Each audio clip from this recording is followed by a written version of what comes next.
Hello beautiful soul, कैसे हैं आप सब। आई होप कि आप सभी बहुत अच्छे हैं, खुश हैं, पॉजिटिव हैं। सबसे इम्पॉर्टेंट कि आप सभी बहुत ज़्यादा हेल्दी हैं, अपना अपना ध्यान रख रहे हैं। और फुल मून पर किस किस ने अपने विश को मैनिफेस्ट किया है कमेंट ज़रूर करेंगे। और उस दिन मून मैजिक वाले मेडिटेशन से किन किन लोगों को बहुत अच्छा एक्सपीरियंस हुआ था वो लोग भी कमेंट ज़रूर करेंगे, क्योंकि पिछले फुल मून को बहुत सारा कमेंट्स आया था कि उस मेडिटेशन से बहुत पॉजिटिव फील हो रहा है। और जब पॉजिटिव फील होने लगता है तो आपकी लाइफ में सारी चीज़ें आकर्षित होने लगती है। आज के वीडियो का टॉपिक है अवचेतन मन की शक्ति। जैसा कि मैंने आप सभी से कहा था कि मैं ये सीरीज शुरू कर रही हूँ, तो कल मैंने अब्सेंट कर दिया था क्योंकि प्रॉब्लम थी, बट क्योंकि मैंने आप सभी से प्रॉमिस करा था इसलिए आज की वीडियो में लेके आ गई हूँ। तो आज की वीडियो में बात करने वाले हैं मन के दो रूप के बारे में। जी हाँ, तो चलिए मैं पढ़ना स्टार्ट करती हूँ। आप सभी पूरी तरह से शांत होकर सुनिएगा। जब तक आप शांत होकर नहीं सुनेंगे, नहीं समझेंगे, आपको ये बुक समझ में नहीं आएगी। तो चलिए शुरू करते हैं। चैनल पर अगर आप नए आए हैं तो सब्सक्राइब करके बेल आइकन कॉल पे प्रेस करना बिल्कुल मत भूलिएगा, तभी आपको डेली वीडियो का नोटिफिकेशन मिलेगा। आपके पास केवल एक मन है, परंतु आपके मन के पास दो स्पष्ट विशिष्टताएं हैं। आज इन दोनों के बीच की विभाजन रेखा के बारे में सभी पुरुषों और स्त्रियों को भली भांति जानकारी है। आपके मन के ये दोनों कार्य एकदम विपरीत हैं। हर एक अलग और विशिष्ट गुण और शक्ति वाले हैं। आपके मन के इन दो विशिष्ट गुणों और कार्यों की विभिन्नता को पहचानने के लिए इनका नामकरण किया गया है, जिन्हें हम वस्तुनिष्ठ और व्यक्तिनिष्ठ के नाम से जानते हैं। चेतन और अवचेतन मन, जागृत एवं सुप्त मन।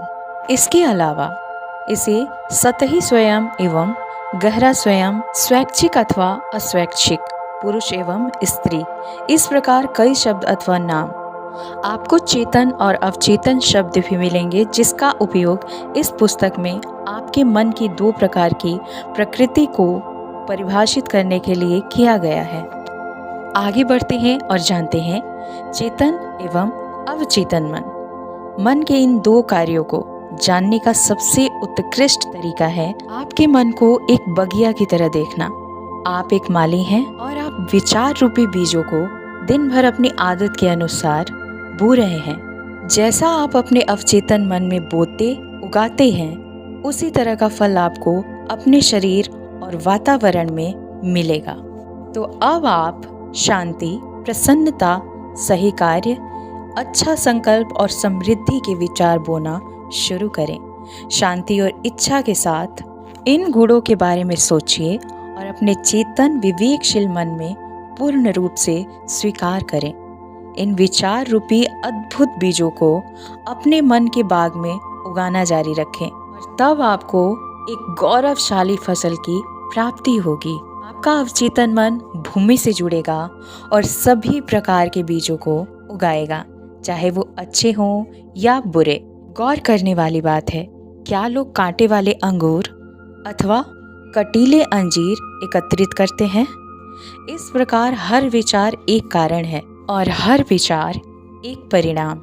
इसी वजह से यह जरूरी है कि आप अपने विचारों पर नियंत्रण रखें, जिससे केवल आपकी इच्छा अनुसार परिस्थितियां आगे बने। जब आपका मन सही ढंग से सोचता है, तब आप सत्य को समझते हैं।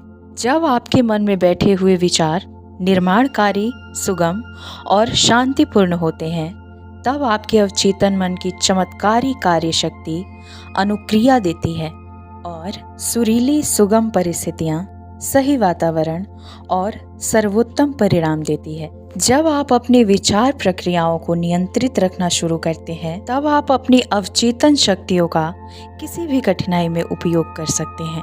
वास्तव में आप जानबूझकर अनंत शक्ति और सर्वशक्तिमान नियम के साथ सहयोग कर रहे होते हैं, जो सभी चीजों को परिचालित और शासित करता है। जहाँ कहीं भी आप रहते हैं, अपने चारों ओर देखने पर पाएंगे कि मानव जाति का विशाल बहुमत प्रबुद्ध शक्तियों को छोड़कर अपने अंदर की दुनिया में ही गहरी रुचि रखता है। याद रखें, अंदर की दुनिया ही है, यानी आपके विचार, भावनाएं, आपकी कल्पनाएं आपको आपकी दुनिया से दूर करते हैं। इस प्रकार वह रचना करने की शक्ति और सब कुछ जिसे आप इस दुनिया में देखते हैं, उसका जाने या अनजाने में आपके मन के आंतरिक दुनिया ने निर्माण किया। अपने चेतन एवं अवचेतन मन के बीच होने वाले पारस्परिक आदान प्रदान का ज्ञान आपको अपना पूरा जीवन बदलने योग्य बना देगा। अपनी वर्तमान परिस्थितियों को बदलने के लिए आपको कारण बदलना होगा। ज़्यादातर लोग स्थितियों और परिस्थितियों को उनके साथ काम करके बदलते हैं। किसी भी कलह, भ्रम, कमी और सीमाओं को हटाने के लिए आपको कारण को हटाना होगा, और कारण ही एक रास्ता है जिसमें आप चेतन मन को उपयोग में लाते हैं। दूसरे शब्दों में, जिस प्रकार से आप सोच रहे हैं और उसकी तस्वीर अपने मन में बना रहे हैं, वह चेतन मन की वजह से है। आप अनंत समृद्धि के असीमित गहराई में रहने वाले समुद्र में रह रहे हैं। आपका अवचेतन मन आपके विचारों के लिए बहुत संवेदनशील है। आपके विचार सांचा या ढांचा बनाते हैं, जिसमें से होकर अवचेतन मन की अनंत बुद्धिमत्ता, ज्ञान, महत्वपूर्ण शक्ति और ऊर्जाएं बनाती हैं। इस पुस्तक के प्रत्येक अध्याय में दिखाए गए मन के नियमों का व्यवहारिक उपयोग आपको गरीबी की जगह वैभव, अंधविश्वास और अज्ञानता की जगह बुद्धि, दर्द की जगह शांति, दुख की जगह सुख, अंधेरे की जगह उजाला, कलह की जगह सद्भाव, डर की जगह विश्वास और आत्मविश्वास, हार की जगह जीत और औसत नियम के द्वारा आजादी का अनुभव कराएगा।